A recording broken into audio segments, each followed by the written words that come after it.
Good morning. So I have one student who is working her way through the Numeracy 5 a day because it's those basic skills that really need strengthening, which will then help her to gain more marks on some of the more sort of problem solving questions. So what I want to do now is I'm just going to go through the exercise that she did, so she can obviously view this as well. And I want other people to be able to view it as too. Now, my aim is that every morning I want to go through the whole of the Corbett Maths from the previous day. So if you're being set it to do as a task from college or school, what have you, or you're doing it in your own time, then at least you can then go over some of the questions. And I'm going to go over them, basically, not just give an answer, because they're available on the website. I'm going to go through the words and how you can then learn how to do a similar question yourself. Again, because that's where the power lies, and that's where I have the most success with people. So let's have a look at question number 1 here. So we have got, and I'm just checking it is going to write. Let me put the pen on. It's all in the pen. There we go. Let's change the colour. Put it in blue. Oh, red. Okay, so here we go. Martha is buying carrots. The scale shows the amount she buys, which is there. What amount of carrots does she buy? Now, amount, that word is like, well, weight, could be number. It could be, it could be just number of items. Amount is referring to some kind of measure like time. What an amount, although it's got to be an object, I think, to be fair. What amount? So if you look here, it's definitely going to be kilograms. What is a kilogram? How does it link to grams? Just throwing that out there. So just as a matter of, just to tell you, 1 kilogram, and we write it 1 kg, is equal to kilo 1000. So whenever you see kilo, that's 1000 grams, 1000 grams. So what would a kilometer be? Just leave that with you. Okay, so looking at this scale, whenever we have things like this, they go in what we call numeric order. So literally starting at 0, going to 4. So what I'm going to do is think about, well, what are those numbers? Well, I go 0. I'm just going to put it up here, 0. Then we have 1, then 2, 3, and then 4.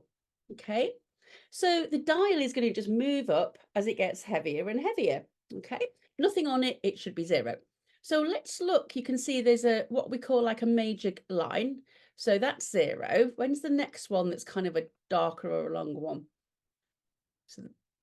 So that's halfway between 0 and 2. Well, what's between 0 and 2? That one. So that's number 1. That's 1 kilogram. 2. And then between 2 and 4, what number have we got? We have 3. So the answer here is 3 kilograms. What we also need to look out for is when it perhaps, if this was say 2 and that was 3, what would be in the middle? It would be 2.5. Okay, but it's not. It's between 2 and 4. And if you actually put those numbers in order, hopefully that 3 you'll think, okay, it's between 2 and 4. What major number, as opposed to like a decimal, like 0.2, 0.3, but that's another question. That's what that would be. Okay, right then, next one. So the following numbers in order of size start with the smallest number. Right, so just have a read at what these numbers are. So one thing to remember, I'm going to write, there's nothing before the decimal point, is there? So what I'm going to do is I'm going to put a unit there. Remember back in when you learned numbers, each number in our system has a value, yeah? So depending on where that digit is, and by digit, I mean like 1, 2, 3, yeah? And I'm going to put 1000 because there's something there. There's actually got 3 digits after the decimal point, isn't there? Okay, so we have got 0.51, not 51, it's 51. So what I'm going to do is, if you notice that someone's got 3 digits after the decimal place, some have got 1, some have got 2. So the biggest one is 3 figures. Sorry, the biggest, so the most number of digits, very careful with that one. So what we're going to do is we're just going to pop a 0 on to the end of all the others. I'm probably not got enough space here to do that. I'll do it over here. Okay, I'll do it on the left-hand side. So we've got 0 point, and I'm going to put that 203 at the top. So always put the one with the most number of digits at the top, and then all the others put underneath. Make sure you're lining up the digits in each column. So that's the tenths, that's the hundredths, that's the thousandths. Very important. So thinking about it, while I'm just doing these, which column has the highest value? So is it the tenths? Is it the, Elizabeth, I'm talking now, I'll probably put a wrong digit in. Let me just finish this. 0.19, what else have we got? 0.51, 0.6, 0.2. That's the other one I've not done now. Okay.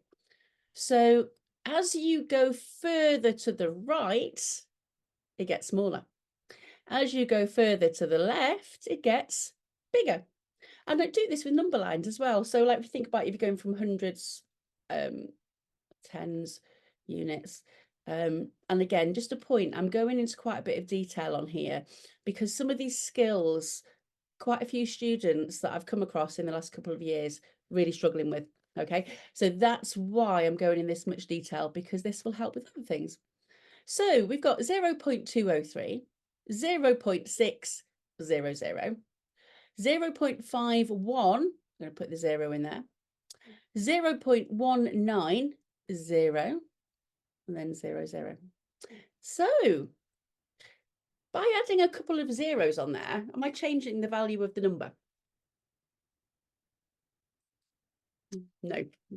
If they were numbers before the decimal point, and I said perhaps I put a 0 on the end of a number before the decimal point, then yes, that definitely would change the value of it. But that needs a little bit more context. But for now, here we've got all the numbers have got 3 digits in them. So what we do is we will go down the first column and see which is the smallest one. Well, they're all 0. So we go to the next one. All right, so then we look to see here which one is the smallest one. Well, there is 1 there, so that is the smallest. So I'm going to write the original number here, so 0.19. Adding that extra 0 on, it's just a little trick that we use in maths to help us. And believe me, there's loads of tricks. 0.19, then we're going to go back and we're going to go, which is the next biggest number then, so next smallest number, sorry. So after that we've got 2. Well, they're both the same there, so let's look at the hundredths column. Both the same, so we can't decide there. Let's look at the thousands column. Now that one is bigger, it's got the 3000s. This doesn't have any, so therefore this is smaller than that one. So, and that original it was written as 0.2. Okay, so we've done that, and I'm just going to put a line through it because we've done that one. So then we know by default it's going to be the next one, which is given as 0.203. It actually does have those digits in there. Now, just thinking about this, which number do you think instinctively some people may put as the biggest? That one, because you've got 203, 203. It's not. It's 2 tenths, 3 thousandths. So again, just a reminder, further right, the smaller the digits are. Okay, so the next thing is, right, we've got a 5 there and we've got a 6. So the 0.51 is exactly that's how it was written. And then we've got the 0.6. 0.6, there we go. And that's what we need to do. So just to recap, put them one underneath the other, line up tenths, hundredths, thousandths, and more. I doubt you would have any of those, to be fair. And then if there's any gaps, put a 0 in. What's the name for that? So when you put a 0 in that place? Placeholder. It just kind of protects that gap. So you remember there's nothing in it, all right? Right then, next one. Oops, 9:24 a.m. What I do, look at a question and think, what do I know about that topic? Well, a.m. is morning, yeah?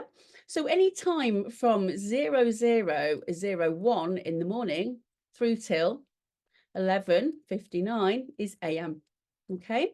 Then after that, it becomes p.m. So on the question, it's asking us to write it as 24-hour time. Right, 24-hour time. Remember what that is? So what it means is you're going to start from in the morning, from 12 o'clock in the morning, which is basically the night really. It's when it becomes the new day. So all the way until 11:59, it's exactly as it says there. Then you get to 12, which again is going to be the same. So 12:59. But then we don't then go back to 1 for 24-hour clock. We add another 1 on. For if it's say 2 p.m., what would that be? Well, that's 2 hours after midday, which is 12. So 12 add 2 is 14. So 2 o'clock is 1400 hours.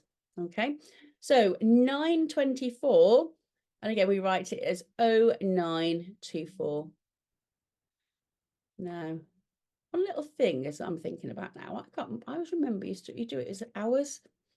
I'm just going to double check that, but there's something weird going on with this because it's not picking up, it's writing quite differently to how it used to. Okay, so onto this one. I've kind of answered that question really, haven't I? So when it's 1 p.m, it's 1 hour after midday, which is 12. So that makes it 13, 15, and then hours. Here you go. But 13:15 is definitely the right thing. So add 12 on each time after midday, and then it resets itself. Right, I'm just going to keep an eye on the time. Okay, so next question then, we have a little bit of a calculation, a real life situation. So you're out there, you're meeting a friend or something, you've gone to whatever cafe you want to go. And we've got, so Jack's paid for 2 coffees and 2 flapjacks. Altogether, how much do they cost? So altogether, what does that word mean? All of them and then add them. Okay, so it means add them. So Jack pays for 2 coffees. So 2 of those, I'm just going to write down there. So it's £2 times 2. I'm just going to make a note of that there. And then we've got £2.50 times 2.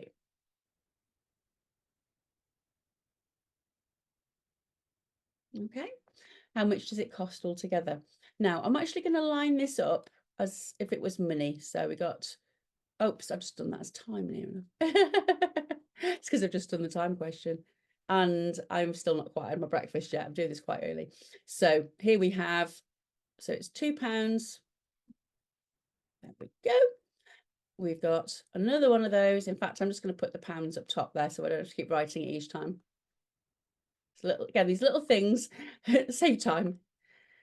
And then 250. I'm just going to put that there. Okay, so then we're just going to say, well, I'm going to add them. And then we've got no pennies. Have we got any 10 pennies? We've got 5 and 5, which is 10. So we add a 0 in there, decimal point there, add 1 there. I don't know why it's clicking and settings change, I think. So then we're going to add the pounds. So 2, 4, 6, 8, 9. So that means he spent £9 altogether. Okay. So Max pays for 1 tea, which is £1.50. I'm just going to put these in here. 1 coffee, which is £2. And then 1 flapjack, which is £2.50. So we've got the quantity, i.e. how many of the things he wants, and then you've got the actual price.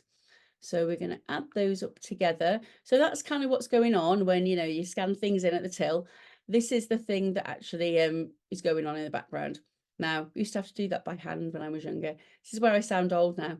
In the days, I used to get my pennies, take them along. I didn't have like a cash register that was like computerized at all. So we have 5 plus 5 is 10. So again, 0, decimal point, add 1. So you got 1, 2, 3, 4, 5, and that one is 6. Now, have we answered the question yet? Okay, well, I know how much it costs. He pays with a £10 note. How much change should he get? Okay, so it's almost like you're giving £10. I'll give you that. I've got something that's worth £6 here. I'm doing this because this is a useful way of thinking about numbers in a bar. So therefore, if that's 6, what would be the money that he's got left?